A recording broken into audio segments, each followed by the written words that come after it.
What's your take? What's your take on Caribbean music? I mean, right now, Right now, this second, your man Drake done fucking exploded the scene. And I mean, you know, people get mad at that statement because obviously Caribbean music and specifically dancehall and reggae has been mainstream before and had huge moments. But in this most recent version, as somebody that, you know, here in New York City and with as much reggae music we want to play on Hot 97, the last several years, you know, there might be one record a year, you know, and I know you see this too, where even in the Caribbean parties, they're playing records that ain't Caribbean as the big records. Right. And so now with the Drake Controller record and the Too Good record and the Bieber record and you know, also Major Lazer and, you know, that whole movement which we've watched for several years, moving and putting the electronic and the dancehall all together in a party like that. All of that has moved to where we are today, you know, and I hope, you know, Vibes Cartel has an album out, you know, Popcorn's gonna put some more shit out. Big up to the kid Charlie Black, looks like he may have a hit record.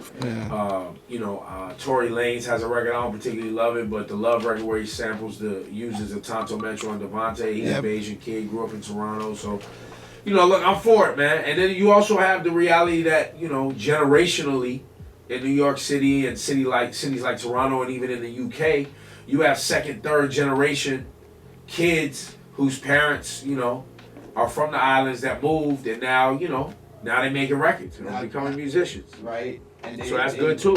Yep. And they engrossed in the music too. Yeah. Now, in terms of like, I know you're a major part in like on the reggae tip and stuff like that. Yeah. What do you guys see for this year's version of on the reggae tip? Because I know last year y'all went pretty much Marsha Montana. Yeah. With the whole soca. I still want soca in there, man. You gotta have soca in there, man. I want it featured and I want some of the artists on the show, so we're gonna go that route. All right. You know, So we gonna talk? Yeah, of course. We always talk. All right. We always talk. You see that?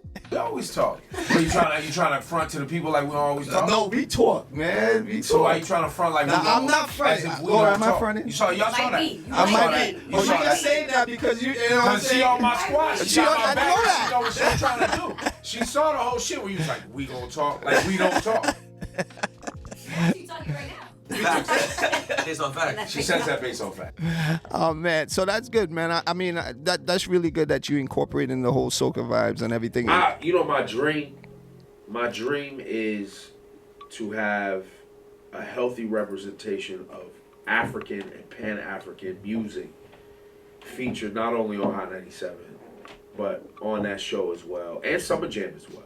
Right. Because if you're really paying attention, sonically, the way the records are being made, you have what's happening in West Africa, the Afrobeat, the Afro-pop, and Wizkid, right? And then you have what's happening with grime in the UK, which, you know, if you know about that scene in the UK, grime pulls heavily in their productions from dancehall and jungle and drum and bass, and pulls from hip-hop as well, and hip-hop pulls from dancehall, right? So that whole thing, where you have grime MCs like Skepta who are Nigerian, or Stormzy who's I believe is Ghanaian, and you have Jamaican culture and the heritage of Africa and the Caribbean. All of that music, I believe, should be connected. That's my dream, to have all of that music connected. So I think there's this kid AOJ who's from Nigeria who's gonna be busting on the scene soon. You have hit makers like Akon, who's from Senegal, who's already, made inroads, and I just would love to see us be able to incorporate all of that. All of it, where it's not just about reggae music or soca music. It's really about how our heritage as Black and Caribbean and as African people all is connected through hip hop, whether it's grime, Afrobeat, whatever you want to call it. Like, for instance, I have a problem with genres when it comes to that shit, because I'm like, it's all the same. It's all the same. Soul, Caribbean, right? There's different instruments used maybe, but it kind of has the same origin. It all has the same origins.